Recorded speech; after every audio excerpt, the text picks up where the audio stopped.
Anna Walsh wrote a note to her husband Brian the day before she went missing. Do the words of that note give us any insight into what's happened to Anna Walsh? Let's look at it in this video from Never a Truer Word, where we look at the words that people choose to use to see if we can understand more about what was going on with them. So the background here, Anna went missing on New Year's Day. She hasn't been seen since.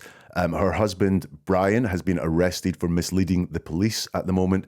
Anna is still missing. No one knows what's happened to her. I guess the two options are something bad has happened to her, or she has gone missing of her own accord. She doesn't want to be found. Anna wrote a message on New Year's Eve to her husband on the side of a champagne bottle box.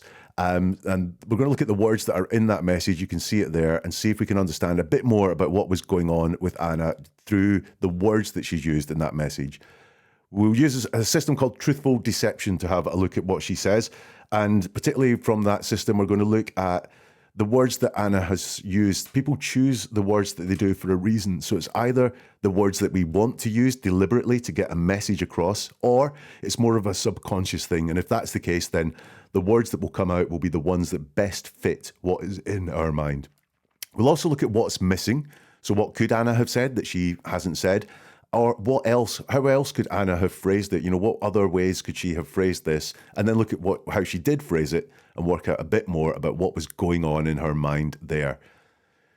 If you like this video, press the like button so that more people find it. That would be fantastic. Subscribe to the channel as well if you want to get more videos like this in your feed when they're released. And I'm always interested in your comments. So down below, get busy with the comments, and I'm always interested to hear what you have to say. So let's look at the note from Anna. It's a short one, but it's going to reveal a lot about what is going on with her. The note says, wow, 2022, what a year. And yet we are still here and together. Let's make 2023 the best one yet. We are the authors of our lives, courage, love, perseverance, compassion, and joy. Love, Anna.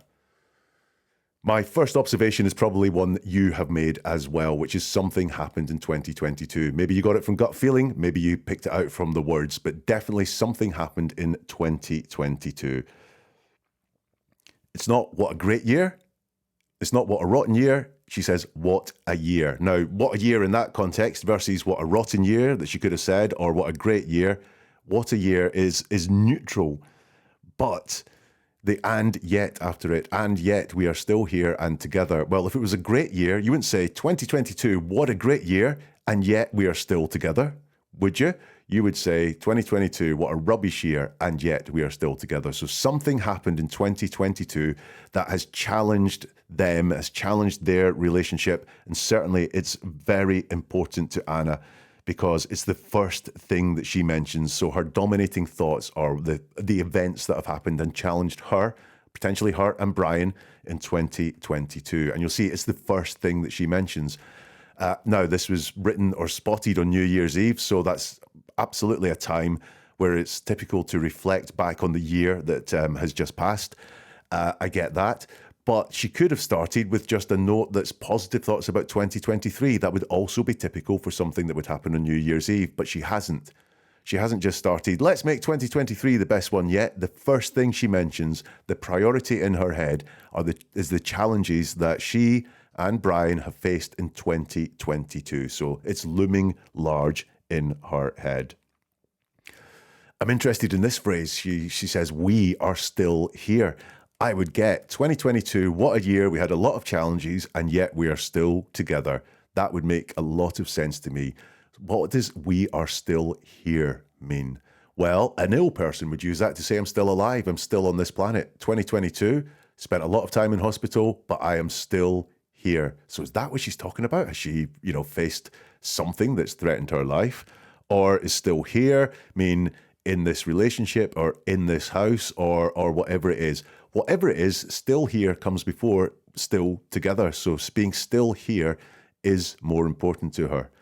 The other thing I noticed in this description of where she's at, we are still here and together, no progression. It's not our love is stronger than ever, our relationship is better than ever, we grow day by day. There's no sense of progression there. It's stagnant. It's still. We are still here. We are still together. From all those things, Anna definitely sees herself as part of a couple. Look at the couple words that she's used throughout the note. We are still here together. Let's, so that's let us. Let's make 2023 the best one yet. We are the authors of our lives. So in all of that, Anna sees herself as part of a couple, part of a unified couple. Definitely unity in her language.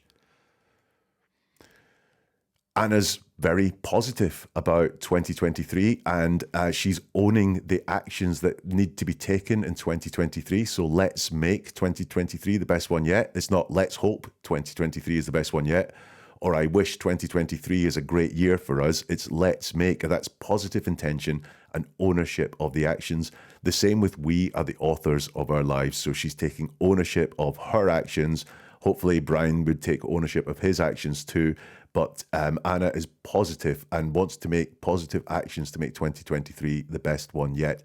And you'll note all the way through this, although we've unearthed that there has been some challenges in 2022 and it's a priority in her mind, the words she uses are all positive. There's no negativity in there. There's no outward talking of the challenges.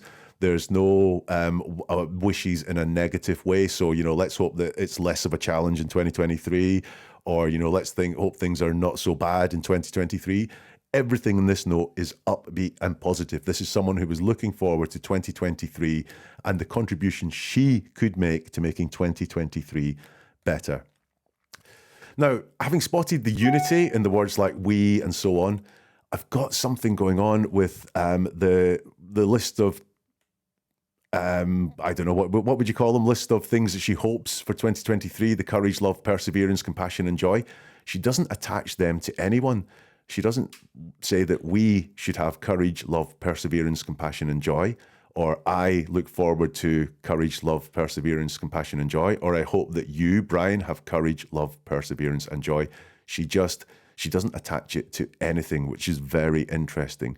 And then again, these words that she's looking forward to, courage and perseverance, compassion, those are interesting qualities to be looking forward to in 2023, suggesting that they were lacking in 2022 or they are going to be needed in spades. Courage comes before love here. For a couple to say that I want courage before I want love is an interesting thing to say.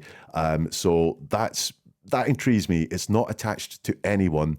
And the list of qualities, some of what she said throughout this note could be a cliche or are cliches. And New Year is a time we trot out a lot of cliches, but there are hundreds of cliches that we could use as we write a message on New Year's Eve. Why did she choose these particular ones? In a couple, why is compassion flagged up as a quality that is needed? That's, as a married couple, that's an interesting one to bring up as something that's needed in 2023. And finally, she signs it, love, Anna. Now, this could be a space thing on that bottle box there, that she's just had space to use two words, but it's not lots of love, Anna, or all my love, Anna. It's love, Anna. It's warm, and I've said I see that unity there, but it's just a little bit distance. It's not love from me to you. It's just love, Anna. So there is some warmth in that, but it could be warmer, I think, is what I note in that one. So what are my conclusions? Anna is far from a woman who looks like she is about to run off or deliberately go missing. This is a woman, thoughts of 2022, whatever challenges, whatever happened there, they loom large in her mind. And it's those challenges that she's thinking about, and that the list of qualities, I think, points towards that as well.